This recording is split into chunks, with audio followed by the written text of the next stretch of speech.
Hello दोस्तों, स्वागत है आपका हमारे चैनल द लर्निंग लैब पर, जहां हम आपके लिए लेकर आए हैं उत्तर प्रदेश लेखपाल 2026 की मेंस प्रैक्टिस सीरीज के लिए पर्यावरण संबंधित बहुत ही महत्वपूर्ण क्वेश्चंस, जिसके अंतर्गत आज हम प्रदूषण से संबंधित सभी कंसेप्टों को भी सॉल्व करेंगे। प्रदूषण से संबंधित आपके वायु प्रदूषण, ध्वनि प्रदूषण, जल संबंधित प्रदूषण और उनके संबंधित आए हुए PYQ को भी यहाँ पर हम सॉल्व करेंगे। आपसे रिक्वेस्ट है कि अगर आप चैनल पर नए हैं तो चैनल को सब्सक्राइब कर लीजिएगा, वीडियो को लाइक कर दीजिएगा और बेल आइकन को प्रेस भी कर लीजिए, जिससे कि आपके आने वाले वीडियो का नोटिफिकेशन भी आपको प्राप्त हो सके। आपके लिए इन्फॉर्मेशन है इस सीरीज़ के बाद, यानी क्योंकि आज हमारा ये पर्यावरण से संबंधित लास्ट वीडियो है, इसके बाद आपके कंप्यूटर से संबंधित क्वेश्चन सॉल्व कराए जाएंगे। ध्यान रखिएगा, कंप्यूटर आपका 15 मार्क्स का आना है, बेहद इम्पोर्टेंट टॉपिक है आपका। तो चलिए चलते हैं आज के अपने पहले क्वेश्चन पर। मानव जनित पर्यावरण प्रदूषण कहलाता है परजैविक, प्रतिजैविक, ह्यूमेलिन या फिर एंथ्रोपोजेनिक, इनमें से कोई नहीं। इम्पोर्टेंट क्वेश्चन है, ध्यान रखिएगा। डायरेक्टली आपसे पूछा गया है कि जो मानव जनित पर्यावरण प्रदूषण है वो क्या कहलाता है। सही आंसर होगा ऑप्शन नंबर आपका 4, एंथ्रोपोजेनिक कहलाता है। अब ये मानव जनित पर्यावरण प्रदूषण क्या है, तो मान के चलिए जैसे कोई भी आपकी इंडस्ट्री है और इंडस्ट्री से होने वाला जो भी आपका प्रदूषण होता है, पॉल्यूशन आपका होता है, वो आपका मानव जनित आपका माना जाता है। उसी प्रकार से जितने भी आपके सीवेज होता है वो भी आपका किस में आएगा, मानव जनित पॉल्यूशन में आएगा। ये चीज़ आपको याद रखनी है। तो सही आंसर यहाँ पे क्या होगा, सही आंसर है ऑप्शन नंबर आपका 4, मानव जनित पर्यावरण प्रदूषण को हम एंथ्रोपोजेनिक कहते हैं। निम्नलिखित में से जैव विघटित प्रदूषक हैं पारा, प्लास्टिक, बाहित मल या फिर एस्बेस्टस, इनमें से कोई नहीं। देखिए यहाँ पर एक शब्द आपका आ गया, इसे आप चेंज कर लीजिएगा। ये आपका बाहित मल आपका लिखा हुआ है। क्वेश्चन में पूछा गया है कि निम्नलिखित में से जैव विघटित प्रदूषक क्या है, तो सही आंसर है ऑप्शन नंबर 3, बाहित जो मल होता है जैव विघटित प्रदूषक कहलाता है। अब आपके बात कर लेते हैं यहाँ पे प्रदूषक के, जिसे हम पॉल्यूटेंट कहते हैं। प्रदूषक आपके दो प्रकार के होते हैं। अब प्रदूषक आपके दो प्रकार के होते हैं, कौन कौन से होते हैं उन्हें भी हमें लर्न करना है। तो एक तो होता है आपका जैव विघटित, जिसे हम बायोडिग्रेडेबल कहते हैं अगर इंग्लिश की अगर हम बात करते हैं, और इधर होते हैं आपके अजैव विघटित, यानी अजैविक विघटित कहते हैं आपके, वो विघटित आपके नहीं होते हैं। दोनों में अंतर क्या है, एक एक करके हम उस पर बात करते हैं। ध्यान रखिएगा, ये आपके स्मॉल पार्टिकल्स में कन्वर्ट हो जाते हैं फ्यूचर में जाके, यानी गल जाते हैं, स्मॉल पार्टिकल्स में आपके ब्रेक डाउन हो जाते हैं। जबकि आपके नॉन बायोडिग्रेडेबल के अंतर्गत ऐसा नहीं होता है। इंग्लिश में इसे कहते हैं नॉन बायोडिग्रेडेबल, मतलब छोटे छोटे पीसेस में ये आपके कन्वर्ट नहीं होते हैं, जबकि ये कन्वर्ट हो जाते हैं। उनको हम जैव विघटित प्रदूषक कहते हैं। इनमें से क्या होगा, वो होगा ऑप्शन नंबर 3, बाहित मल। निम्नलिखित में से कौन सा जीव निम्नीकरण है, प्लास्टिक, मरकरी, पॉलीथीन, रबर या फिर इनमें से कोई नहीं। देखिए यहाँ पे क्या बोला है, निम्नलिखित में से कौन जैव निम्नीकरण है। जैव निम्नीकरण का मतलब होता है आपका कि ऐसा कोई भी पॉल्यूटेंट जो आपके स्मॉल पीसेस में क्या हो जाता है, स्मॉल पार्टिकल्स में ब्रेक डाउन आपका हो जाता है, उसे हम क्या कहते हैं, निम्नीकरण कहते हैं। ये चीज़ें आपको याद रखनी है। तो इस प्रकार जो सही आंसर है वो क्या होगा, ऑप्शन नंबर 4 होगा। जो आपकी रबड़ है वो आपकी जैव निम्नीकरण के अंतर्गत आपकी आती है। सही आंसर क्या है, ऑप्शन नंबर आपका 4। निम्नलिखित में से कौन सा बायोडिग्रेडेबल प्रदूषण नहीं है, मल पदार्थ, मूत्र, घरेलू अपशिष्ट, कीटनाशक या फिर इनमें से कोई नहीं। तो देखिए क्वेश्चन इम्पोर्टेंट है। यहाँ पे बोला गया है कि निम्नलिखित में से बायोडिग्रेडेबल प्रदूषण आपका नहीं है, अर्थात नॉन बायोडिग्रेडेबल आपको आंसर टिक करना है। सही आंसर है ऑप्शन नंबर आपका 4, कीटनाशक, क्योंकि जो आपके मल पदार्थ होते हैं वो भी आपके बायोडिग्रेडेबल में आएंगे, मूत्र भी बायोडिग्रेडेबल में आएगा और घरेलू अपशिष्ट भी उसी के अंतर्गत आएंगे। तो सही आंसर है ऑप्शन नंबर आपका 4। कोयला, पेट्रोल, डीजल आदि का दहन मूल स्रोत है जल प्रदूषण का, वायु प्रदूषण का, भूमि प्रदूषण का, ध्वनि प्रदूषण का, या फिर इनमें से कोई नहीं। तो देखिए इम्पोर्टेंट क्वेश्चन है आपका, डायरेक्टली आपसे पूछा जा रहा है यहाँ पे कि जो आपका कोयला होता है, पेट्रोल होता है, डीजल होता है, इससे कौन से प्रकार का आपका प्रदूषण होता है। ध्यान रखना है, इम्पोर्टेंट रीज़न आपको यहाँ पे दे रखे हैं। क्वेश्चन में पूछा है कि आदि किसका मूल स्रोत है दहन। तो सही आंसर है ऑप्शन नंबर आपका 2, वायु प्रदूषण का कारण आपके ये बनते हैं। क्यों बनते हैं वायु प्रदूषण के कारण, तो वो भी ध्यान रखना है। जो आपका कोयला होता है उससे आपकी CO2 गैस रिलीज होती है जो कि वायु प्रदूषण का कारण आपकी बनती है। तो सही आंसर क्या है, ऑप्शन नंबर आपका 2। प्रकाश रासायनिक धूम्र कोयले के बनने के समय निम्न में से कौन सा एक उत्पन्न होता है। Hydrocarbon, ozone, methane, nitrogen oxide, या फिर इनमें से कोई नहीं। इम्पोर्टेंट क्वेश्चन है आपका, ध्यान रखिएगा। डायरेक्टली आपसे क्वेश्चन पूछा गया है, पॉल्यूशन से संबंधित है कि जो आपका प्रकाश रसायन धूम्र कोयला होता है उसके बनने के समय निम्न में से क्या एक उत्पन्न होता है। तो सही आंसर है ऑप्शन नंबर 4, नाइट्रोजन डाइऑक्साइड आपका क्रिएट होता है और यही आपका बनता है। ध्यान रखिएगा, इम्पोर्टेंट क्वेश्चन है आपका। यहाँ पे जो धूम्र कोयला आपका एक शब्द आ रहा है उसे भी आप समझ लीजिए, क्योंकि ये क्वेश्चन आपको बार बार आपको देखने को मिलेगा। जो धूम्र कोयला होता है वो क्या है, धूम्र तो आपका स्मॉग हो गया है आपका, और कोहरे को हम क्या कहेंगे, ये आपका फॉग होता है। तो इम्पोर्टेंट है, ध्यान रखिएगा। सही आंसर है ऑप्शन नंबर 4। धुआं में आंखों को प्रभावित करने वाला कौन सा शक्तिशाली उत्तेज्य होता है। Ozone, sulphur dioxide, carbon dioxide, peroxy acetyl nitrate, या फिर इनमें से कोई नहीं। तो यहाँ पे जो क्वेश्चन दे रखा है, क्या दे रखा है, इम्पोर्टेंट है, ध्यान रखिएगा। ये क्वेश्चन आपका आ चुका है। धुएं में आँखों को प्रभावित करने वाला कौन सा कारक है जो उत्तेज्य होता है। तो सही आंसर है ऑप्शन नंबर आपका 4, पैराक्सी एसिटिल नाइट्रेट। ध्यान रखिएगा, इसे शॉर्ट फॉर्म में हम PAN कहते हैं, जो कि कई बार ये क्वेश्चन यहाँ से आपका पूछा गया है कि PAN की फुल फॉर्म आपकी क्या है और ये इससे क्या हानिकारक चीज़ें आपकी होती हैं। सही आंसर क्या है, सही आंसर है ऑप्शन नंबर 4। सामान्य स्थितियों में वातावरण में प्रदूषण उत्पन्न करने वाली गैस है। Carbon monoxide, carbon dioxide, nitrogen, oxygen, या फिर इनमें से कोई नहीं। तो सामान्य स्थितियों में वातावरण में प्रदूषण आपको उत्पन्न करना है तो उसमें कौन सी गैस होगी, ये डायरेक्टली क्वेश्चन आपसे पूछा गया है। ध्यान रखिएगा, सामान्य स्थितियों में वातावरण प्रदूषण करने वाली उत्पन्न गैस है आपकी कार्बन मोनोऑक्साइड। इसका केमिकल जो फॉर्मूला होता है वो भी लर्न कर लीजिएगा, इसे हम CO कहते हैं। कार्बन जो मोनोऑक्साइड गैस होती है प्राथमिक प्रदूषक आपकी मानी जाती है। ये चीज़ें भी लर्न करनी है, क्या है आपकी प्राथमिक प्रदूषक आपकी ये मानी जाती है।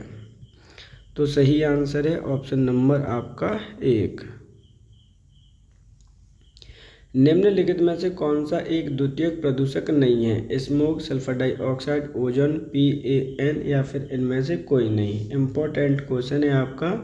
क्वेश्चन में आपसे पूछा गया है कि निम्नलिखित में से कौन सा आपका द्वितीयक प्रदूषक नहीं है। तो सही आंसर होगा ऑप्शन नंबर आपका 2, सल्फर डाइऑक्साइड, जिसे हम SO2 कहते हैं, वो आपका द्वितीयक आपका प्रदूषक नहीं है। किस प्रकार का है, तो ध्यान रखिएगा, ये आपका प्राइमरी पॉल्यूटेंट है। सही आंसर है ऑप्शन नंबर आपका यहाँ पर 3। निम्नलिखित में से द्वितीयक प्रदूषक है। Smoke, carbon monoxide, carbon dioxide, fly ash, या फिर इनमें से कोई नहीं। यहाँ पर आपसे पूछा गया कि कौन सा आपका द्वितीयक प्रदूषक है। तो सही आंसर है ऑप्शन नंबर यहाँ पर क्या होगा, आपका हो जाएगा 1। जो आपका स्मोक होता है वो द्वितीयक प्रदूषक के अंतर्गत आपका आता है। तो इस प्रकार सही आंसर है ऑप्शन नंबर 1। अधूरे प्रज्वलन के कारण मोटर, कार एवं सिगरेट से निकलने वाली रंगहीन गैस है। Carbon monoxide, carbon dioxide, nitrous oxide, methane, या फिर इनमें से कोई नहीं। यहाँ पर क्वेश्चन पूछा गया है कि अगर आपका अधूरा प्रज्वलन हो रहा है तो उसके कारण जो मोटर कार होती हैं और सिगरेट होती हैं उसमें से कौन सी रंगहीन गैस आपकी निकलती है। तो सही आंसर क्या होगा इसका वो आपको देखना है, इम्पोर्टेंट क्वेश्चन है। सही आंसर है ऑप्शन नंबर 1, कार्बन मोनोऑक्साइड का यहाँ पे क्या होता है, रिलीज होती है, जिसे हम CO और कहते हैं। सही आंसर है ऑप्शन नंबर 1। मोटर वाहनों से निकलने वाली निम्न में से कौन सी एक मुख्य प्रदूषक गैस है। Carbon dioxide, carbon monoxide, marsh gas, nitrogen oxide या फिर इनमें से कोई नहीं। तो ध्यान रखिएगा यहाँ पे क्या है कि मोटर वाहनों से निकलने वाली एक मुख्य प्रकार की प्रदूषक के बारे में बात की गई है। सही आंसर है ऑप्शन नंबर आपका 1, कार्बन मोनोऑक्साइड का गैस यहाँ पर रिलीज होती है। वाहन में पेट्रोल के जलने से निम्न धातु वायु को प्रदूषित करती है। Mercury, cadmium, lead, carbon dioxide, इनमें से कोई नहीं। मोस्ट इम्पोर्टेंट क्वेश्चन है, ध्यान रखिएगा, यहाँ से क्वेश्चन आपके बार बार आते हैं और ये पेट्रोल पंप पे भी इसकी बात कही जाती है कि वाहन के पेट्रोल के जलने से निम्न धातु प्रदूषित करती है, वो है आपकी लेड। ऑप्शन नंबर 3 सही आंसर होगा। ध्यान रखिएगा, जो लेड इंजन होता है यहाँ पे 2-3 पॉइंट आपको लर्न करने हैं जो कि हमें बताने हैं। एक शब्द आता है आपका नॉकिंग। जो लेड होती है यानी लेड को हम यूज करते हैं अपने इंजन में नॉकिंग को कम करने के लिए, ये चीज़ आपको याद रखनी है। बात करते हैं जो आपका लेड को हम क्या बोलते हैं, शीशा भी कहते हैं या फिर पारा कहते हैं, ये चीज़ों को आपको लर्न करना है। सही आंसर है ऑप्शन नंबर आपका 3। CNG का मुख्य घटक क्या है। CO2, NO2, H2, CH4 या फिर इनमें से कोई नहीं। तो क्वेश्चन बेहद इम्पोर्टेंट है आपका। यहाँ पे पूछा गया है कि जो आपकी CNG गैस होती है उसका मुख्य घटक क्या होता है। सही आंसर है 4, CH4, अर्थात जो आपकी मेथेन गैस होती है इसे हम क्या कहते हैं, आपका CH4 है जो आपकी CNG का मुख्य घटक है। CNG की फुल फॉर्म क्या होती है, तो ध्यान रखिएगा, CNG की फुल फॉर्म होगी आपकी कंप्रेस्ड नेचुरल गैस। इस तरह के क्वेश्चन आपके आते हैं, ध्यान रखिएगा CNG। तो सही आंसर क्या है, ऑप्शन नंबर 4। निम्नलिखित वायु प्रदूषकों में से कौन सा रक्त धारा को दुष्प्रभावित कर मौत उत्पन्न कर सकता है। एस्बेस्टस धूल, कैडमियम, लेड, कार्बन मोनोऑक्साइड या फिर इनमें से कोई नहीं। मोस्ट इम्पोर्टेंट क्वेश्चन है, ध्यान रखिएगा। वायु प्रदूषकों में से रक्त धारा को प्रभावित करके मौत उत्पन्न कर सकता है, वो है option number 4, carbon monoxide. Important question है, ध्यान रखिएगा। अब कार्बन मोनोऑक्साइड क्या है क्या नहीं है देखते हैं। फॉर्मूला होता है आपका CO। ध्यान रखिएगा, ये जो आपकी ब्लड सर्कुलेट होता है आपके अंदर, तो उसमें ये क्या हो जाती है, घुल जाती है। क्या कर जाती है, घुल जाती है और आपके ब्लड की क्लॉटिंग या कह सकते हैं कि उसको रोक देती है। ये फ्लो को आपके क्लॉट कर देती है, रोक देती है, जिससे कि इंस्टेंटली क्या हो जाती है, स्लो मौत हो जाती है, डेथ हो जाती है। तो इस प्रकार जो सही आंसर होगा वो है ऑप्शन नंबर 4। निम्नलिखित में से कौन सा वायु प्रदूषण ऑक्सीजन की अपेक्षा अधिक शीघ्रता से रक्त में हीमोग्लोबिन में घुल जाता है। PAN, carbon monoxide, carbon dioxide, ozone या फिर इनमें से कोई नहीं। जो कि पहले वाला भी यही क्वेश्चन है आपका कि वायु प्रदूषक ऑक्सीजन की अपेक्षा अधिक रक्त में हीमोग्लोबिन के साथ आपका मिल जाता है, तो वो है ऑप्शन नंबर आपका 3, कार्बन मोनोऑक्साइड। अक्सर करके आपने देखा होगा कि जो कार्बन मोनोऑक्साइड होती है उससे लोगों की डेथ भी हो जाती है। ये चीज़ें आपको लर्न करनी है। कैसे डेथ हो जाती है, तो मान के चलिए कि आपका कोई एक कमरा है जिससे क्या है आपका ये बंद है। अगर आपने यहाँ पे कोई भी कोयला वगैरह जला के बैठ जाते हैं और इसमें कोई भी रिएक्शन नहीं हो रही है, तो आपकी इंस्टेंटली डेथ भी हो सकती है। ये चीज़ आपको लर्न करनी है। सही आंसर है ऑप्शन नंबर 3। निम्नलिखित में से कौन सा वायु प्रदूषण का प्रमुख कारण है। प्लास्टिक का निपटाना, जीवाश्म ईंधन का जलना, वनों की कटाई, कीटनाशकों का अत्यधिक उपयोग करना या इनमें से कोई नहीं। इम्पोर्टेंट क्वेश्चन क्या है, इम्पोर्टेंट क्वेश्चन है यहाँ पे कि निम्नलिखित में से कौन सा वायु प्रदूषण का प्रमुख कारण आपका माना जाता है या फिर है। ये चीज़ें यहाँ पे क्वेश्चन आएंगे ही आएंगे, ध्यान रखिएगा। सही आंसर है ऑप्शन नंबर 2, जो जीवाश्म ईंधन का जलना है वायु प्रदूषण का सबसे कारण आपका माना जाता है। क्यों माना जाता है? क्योंकि इसके जलने से आपकी एक गैस क्रिएट होती है जिसका नाम है आपका CO2।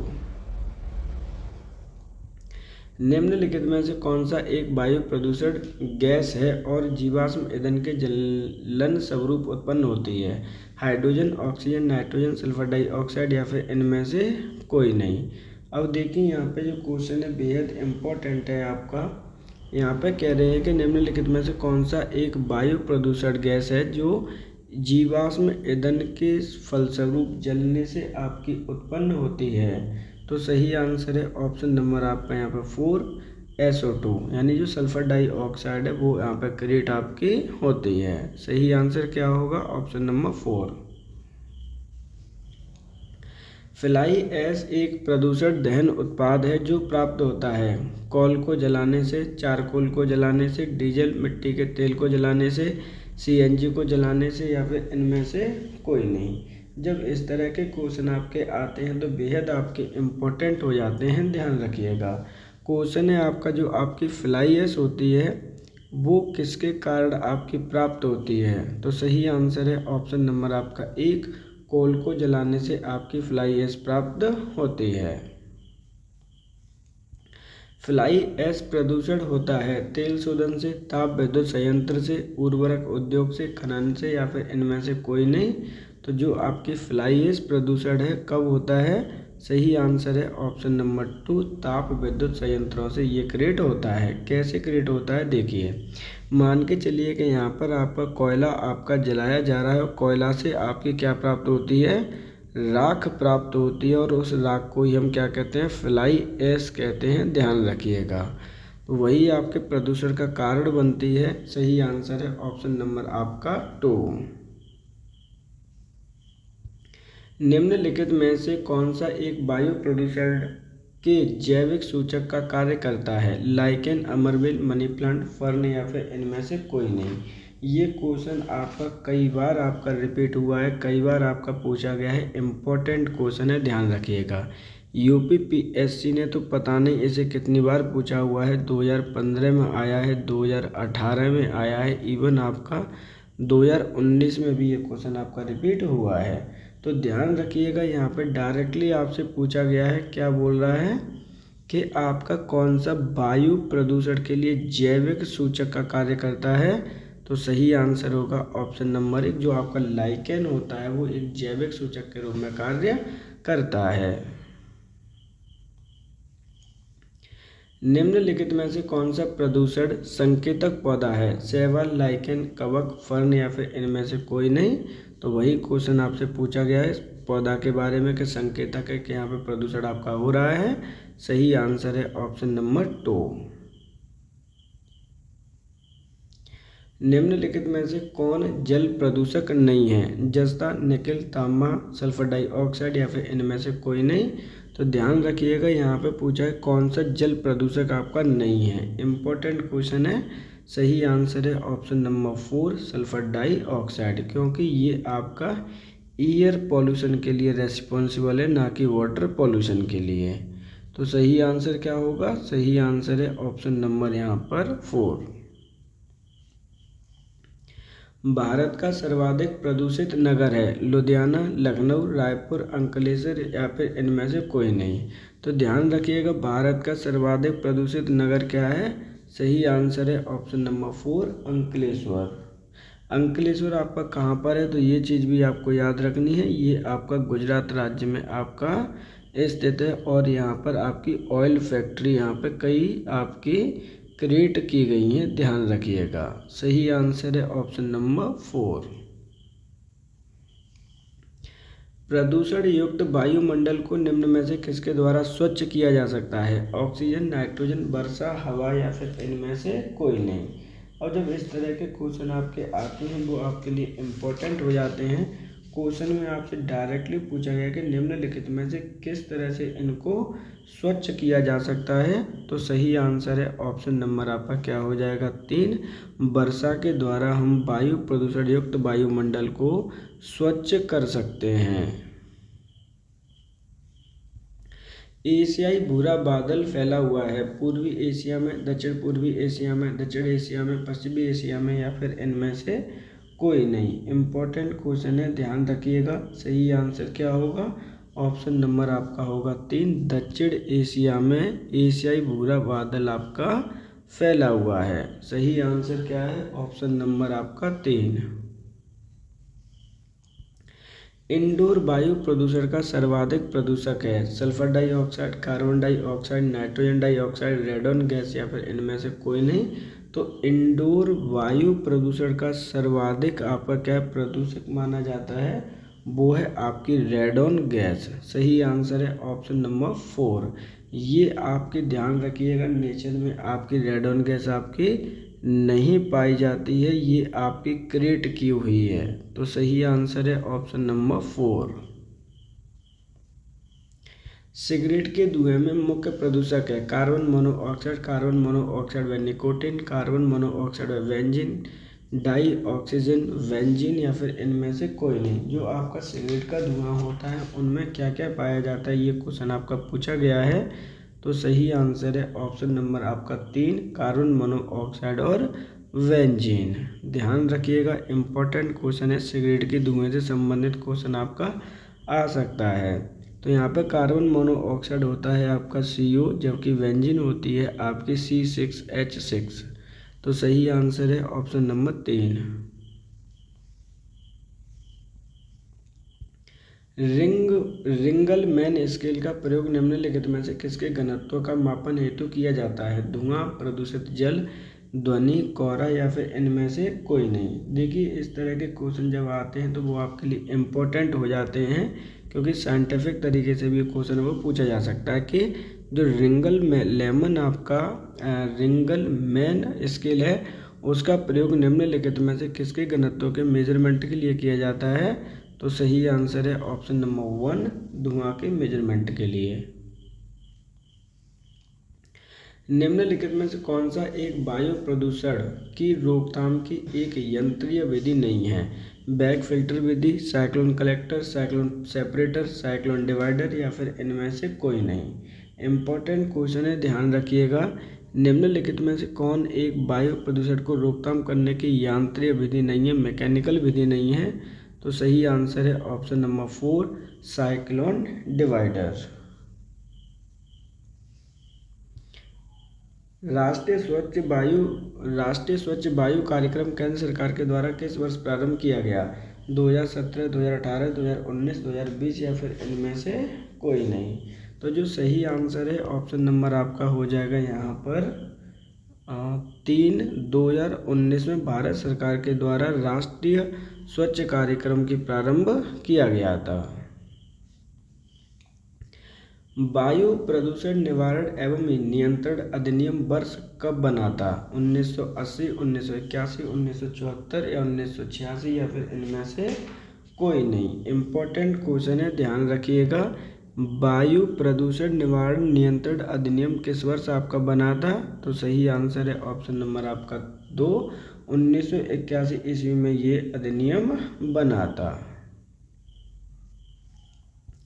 धुआं आवश्यक रूप से वायुमंडल में निम्नलिखित की उपस्थिति के कारण होता है, oxygen, ozone, nitrogen, oxygen, nitrogen, sulphur dioxide या फिर इनमें से कोई नहीं।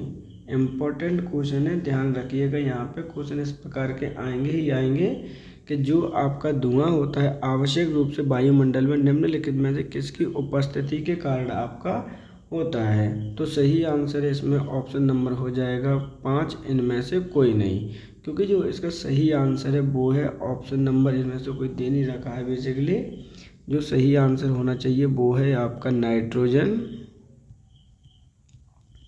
प्लस SO2 यानी सल्फर डाइऑक्साइड। सही आंसर है ऑप्शन नंबर यहाँ पर 5। अम्ल वर्षा निम्नलिखित द्वारा वायु प्रदूषण के कारण होती है। Carbon monoxide, carbon dioxide, methane, nitrogen oxide या फिर सल्फर डाइऑक्साइड या इनमें से कोई नहीं। देखिए यहाँ पे इम्पोर्टेंट क्वेश्चन है आपका कि जो अम्ल वर्षा होती है निम्नलिखित में से वायु प्रदूषण का कारण होती है, तो किसके कारण होती है? सही आंसर है ऑप्शन नंबर आपका यहाँ पर 4, नाइट्रस ऑक्साइड एवं सल्फर डाइऑक्साइड के कारण। निम्नलिखित में से कौन सा अम्ल वर्षा के लिए उत्तरदायी है? Carbon dioxide, carbon monoxide, propane, nitrous oxide, sulphur dioxide या फिर इनमें से कोई नहीं।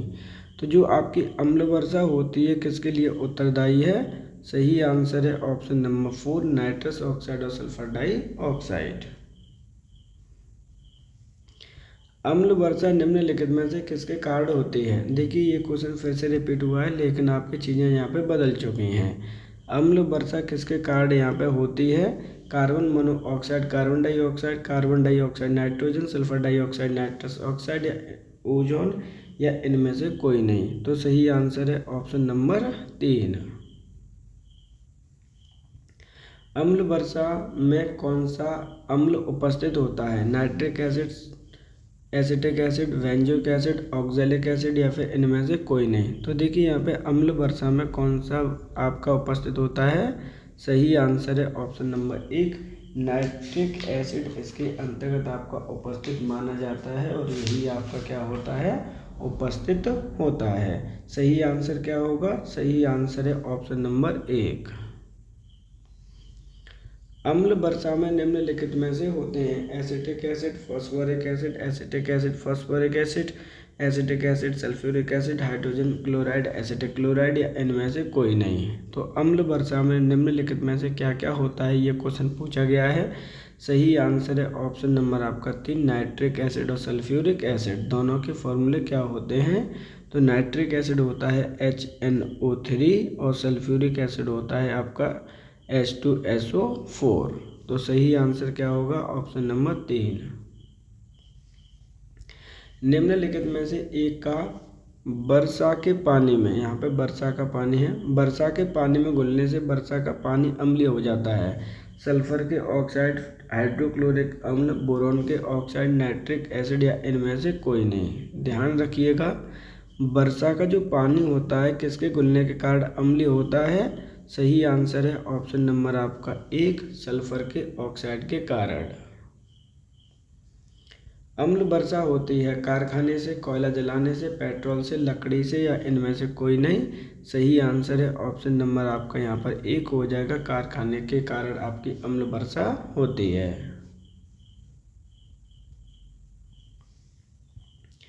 किस देश में सर्वाधिक अम्लीय वर्षा होती है? चीन, जापान, संयुक्त राज्य अमेरिका, नॉर्वे या फिर इनमें से कोई नहीं। इम्पोर्टेंट क्वेश्चन है आपका, सबसे ज़्यादा पूछा गया कि कौन से आपके जो देश है उसमें सर्वाधिक अम्लीय वर्षा होती है। सही आंसर है ऑप्शन नंबर 4, नॉर्वे में। भूमिगत जल को दूषित करने वाले अजैविक प्रदूषक हैं बैक्टीरिया, शैवाल, आर्सेनिक, विषाणु या इनमें से कोई नहीं। तो देखिए यहाँ पे पूछा गया कि जो भूमिगत जल होता है उसको दूषित करने वाले अजैविक प्रदूषण हैं। तो सही आंसर हो जाएगा ऑप्शन नंबर 3, आर्सेनिक।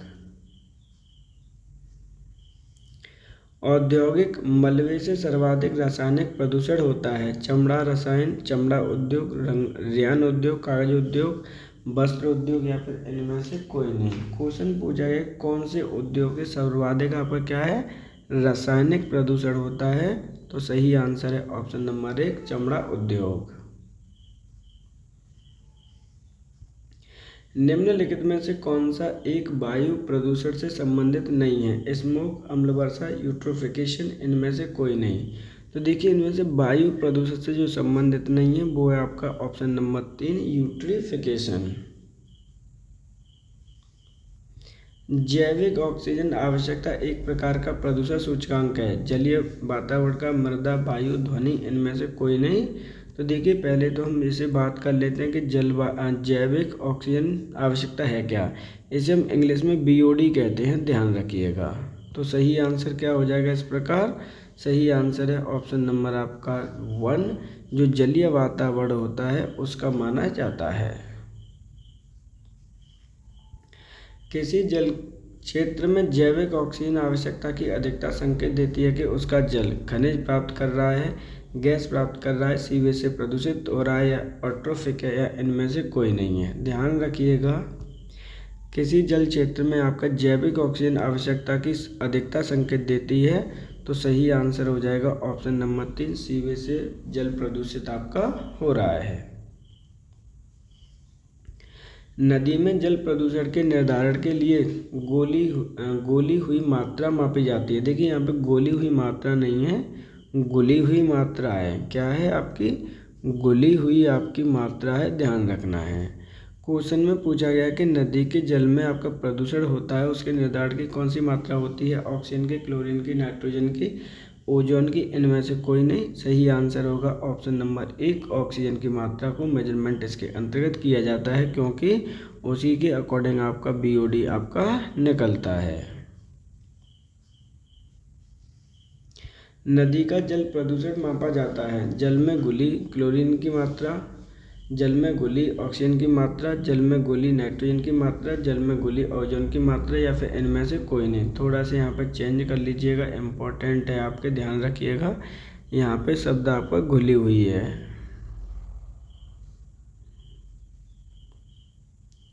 तो सही आंसर क्या होगा? तो ऑप्शन नंबर हो जाएगा यहाँ पे 2, जल में घुली ऑक्सीजन की मात्रा नदी जल प्रदूषण को मेजरमेंट किया जाता है।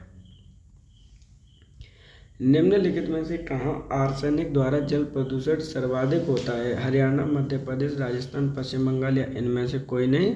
तो सबसे अधिक आपका जो आर्सेनिक के कारण जल प्रदूषण होता है वो है ऑप्शन नंबर 4, पश्चिम बंगाल में, जहाँ पर आपकी वोटिंग होनी है। तो इसलिए ये क्वेश्चन आपका इम्पोर्टेंट भी है, चर्चा में आपका बना हुआ है। तो देखिए इस प्रकार हमारे यहाँ पे 49 क्वेश्चन हमने प्रदूषण से संबंधित सॉल्व किए हैं। अब यहाँ पे थोड़ी सी हम शॉर्ट डिटेल देख लेते हैं। मान के चलिए कि जो आपका एग्ज़ाम है कब आने वाला है, तो 21 मई 2026 को आपका एग्ज़ाम कंडक्ट कराया जाना है लेखपाल मेंस का। ये डेट आप लर्न कर लीजिए, जो कि आपके लिए बेहद आपकी इम्पोर्टेंट है, ध्यान रखिएगा। अब इसकी तैयारी के लिए आपको अलग अलग चीज़ें पढ़नी होंगी, उसमें से जो आपकी GS है वो बहुत ज़्यादा इम्पोर्टेंट है। अगर आप लोगों को पंचायत से संबंधित एक एक कंसेप्ट आपको पढ़ना है, ध्यान रखिएगा। पंचायत की सबसे पहले वीडियो हमारे चैनल पर उपलब्ध है, जिसमें आपके जो होती है ग्राम सभा के कार्य क्या होते हैं, ग्राम पंचायत के कार्य क्या होते हैं, ग्राम प्रधान क्या कार्य करता है और कितना उसका टेन्योर होता है, प्रधान कितना वर्क होता है, ये सारी चीज़ें आपके यहाँ पर बताई गई हैं। कंसेप्ट आपके ईजिली आपके समझाए गए हैं, जिसका चैप्टर का नाम है आपका स्थानीय स्वशासन।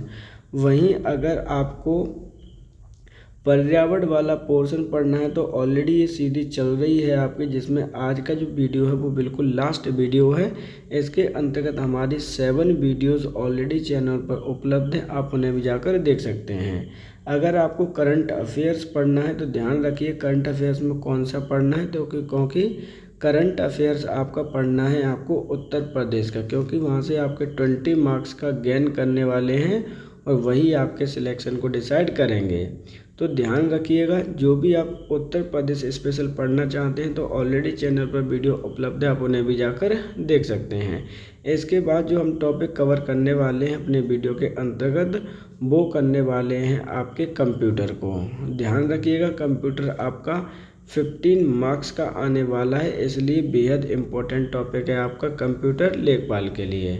तो आज के लिए इतना ही है, आप सभी से सिर्फ इतना ही रिक्वेस्ट है कि अगर आप चैनल पर नए हैं तो चैनल को सब्सक्राइब कर लीजिए, वीडियो को लाइक कर दीजिए, अपने दोस्तों के साथ में शेयर करना बिल्कुल मत भूलिएगा। नेक्स्ट टॉपिक आपका कंप्यूटर की सीरीज स्टार्ट होगी, जिसके अंतर्गत आपके लगभग 1000+ क्वेश्चन सॉल्व कराए जाएंगे, जो कि UPSSC पे आपके बेस्ड होंगे। आज के लिए इतना ही, आप सभी का धन्यवाद।